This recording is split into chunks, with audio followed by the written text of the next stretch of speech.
여러분 안녕하십니까. 목요일 아침 여수 MBC 뉴스투데이입니다. 어제 여수 병설 유치원발 확진자가 8명 추가되는 등 코로나19 연쇄 감염이 이어지고 있습니다. 동선 파악이 어려운 초등학생이 대거 감염된 데다 감염 속도가 빠른 델타 변이 바이러스일 가능성이 높아 추가 확산 우려가 큰 상황입니다. 강서영 기자입니다.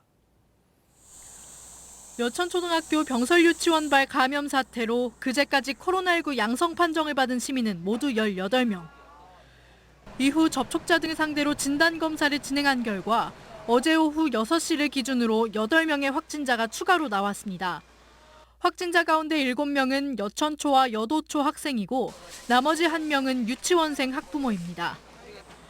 동선 파악이 어려운 아이들이 한꺼번에 양성 판정을 받고 학부모까지 연쇄 감염되면서 방역당국에는 비상이 걸렸습니다. 특히 전염력이 강하고 전파 속도가 빠른 델타 변이 바이러스일 가능성이 높아 우려는 더욱 커지고 있습니다. 접촉자가 많고 이동 동선이 광범위하여 지역 내 확산이 매우 우려되는 상황입니다.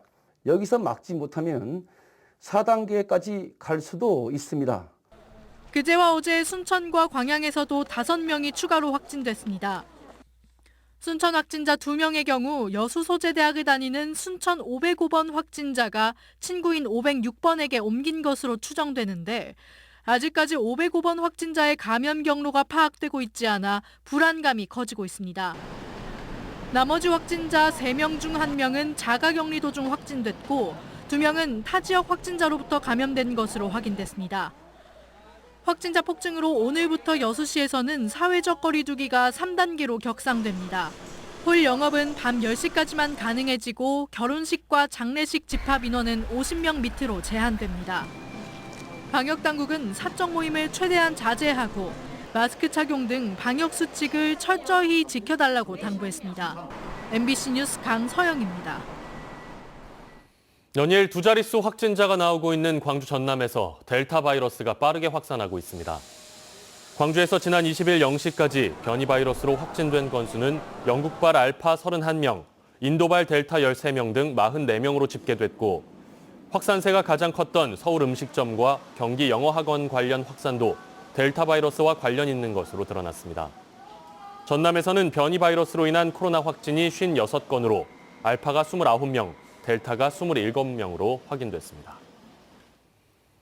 여수시가 휴가철을 맞아 관내 주요 관광지에 대한 방역 관리를 강화합니다. 여수시는 최근 전국적인 코로나19 감염 확산과 수도권 거리두기 격상에 따른 풍선 효과에 대비하기 위해 관내 71개 관광시설을 대상으로 방역 수칙 준수 여부를 집중 점검할 예정입니다. 여수시는 또 여수공항과 엑스포역, 이순신 광장 등 주요 관광 안내소 5곳에 코로나19 자가 검사 키트를 비치해 증상이 의심될 경우 현장에서 검사를 받을 수 있도록 했습니다. 한편 올해 여수를 방문한 관광객은 7월 현재 437만 8천여 명으로 숙박 투숙률은 66.2%이며 전년 대비 관광객 수는 약 10만 명이 증가했습니다. 지난 5월 문재인 대통령이 제28차 유엔 기후변화협약 당사국 총회 COP28 유치를 공식 선언한 이후 국내 지자체 간의 경쟁이 달아오르고 있습니다. 인천, 부산과 치열한 경쟁이 예상되는 가운데 남해안 남중권 12개 시군 공동 유치에 나선 전라남도와 여수시는 국내 개최 도시를 먼저 결정하자는 전략에 힘을 쏟고 있습니다. 최우식 기자입니다.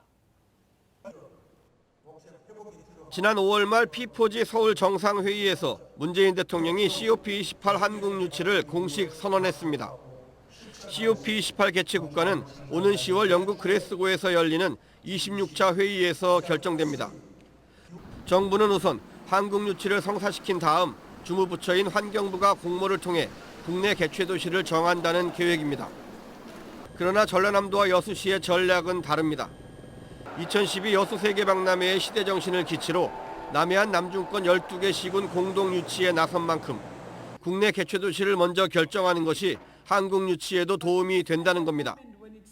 국내 도시들 간의 소모적인 경쟁도 피할 수 있습니다. 현재 국제적으로는 아랍에미레이트가 국내에서는 인천과 부산, 제주 등이 치열하게 경쟁하고 있습니다.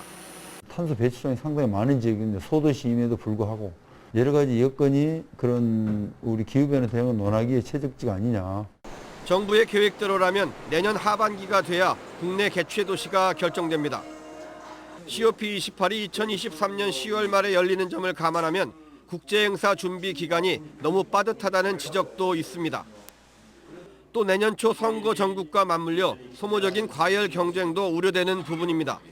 국내에서 먼저 개최지를 선결정해서 개최 도시와 국가가 함께 힘을 합쳐서 하여튼간에 국제 대회를 유치하는 것이 충분한 준비 시간도 확보하고 효율적인 유치 활동이 될 수 있다. 최근 김용록 전남지사는 청와대 관계자에게 이 같은 국내 개최지 우선 결정을 건의했고 한국 유치에 도움이 된다면 긍정적으로 검토해보겠다는 답을 들은 것으로 전해지고 있습니다. COP28 남해안 남중권 유치가 명분과 실리에서 당위성을 확보하고 한국 유치에도 힘이 실릴 수 있는 정부 차원의 전략적인 판단이 필요한 시점입니다. MBC 뉴스 최우식입니다. 광양항내 배후단지와 주변 부지의 부적절한 운영 방식에 대한 저희 여수 MBC의 보도 이후 여수광양항만공사가 개선책을 내놨습니다.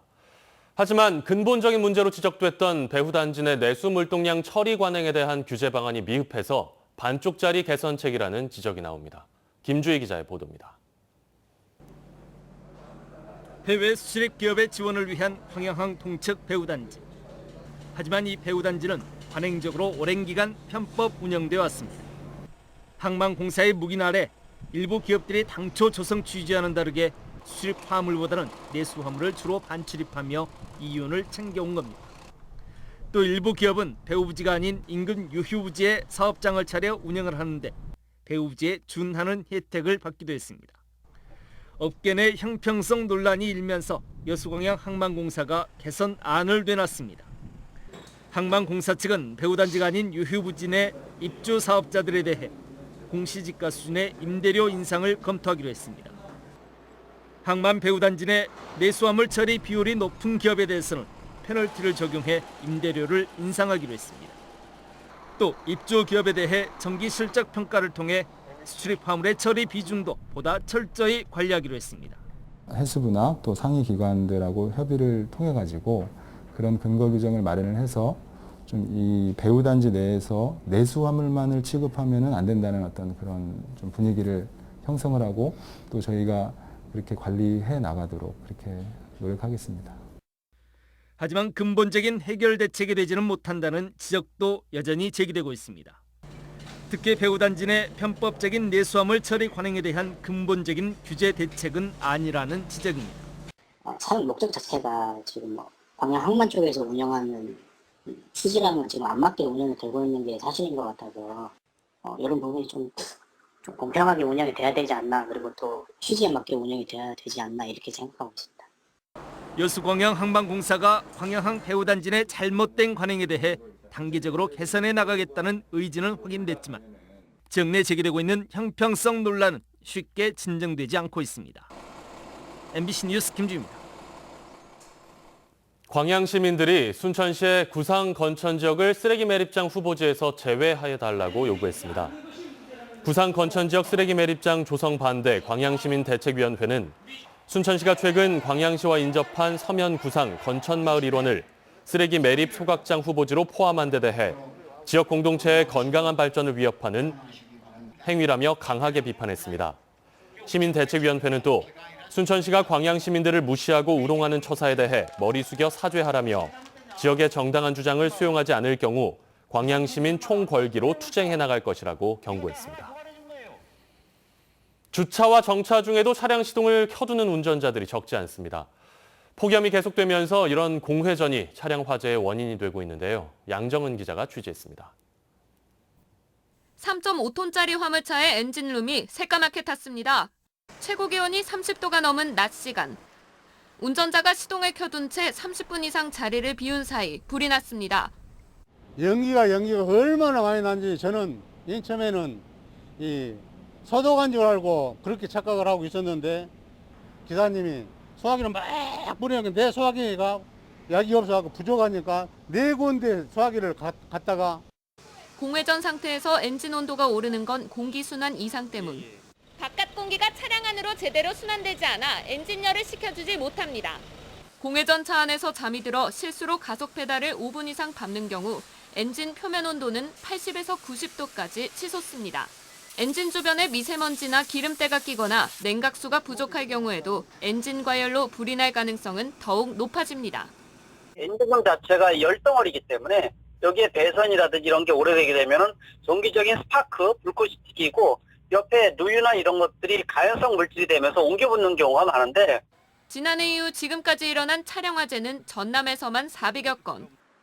이 가운데 절반가량은 에어컨이나 히터 사용이 많은 시기에 발생했습니다. MBC 뉴스 양정은입니다.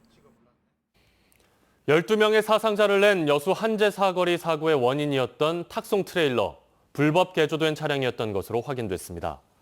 여수경찰서에 따르면 사고를 낸 트레일러 운전기사는 경찰 조사에서 화물을 더 싣기 위해 앞뒤 부분을 증축하는 등 불법 개조를 했다는 사실을 시인했습니다.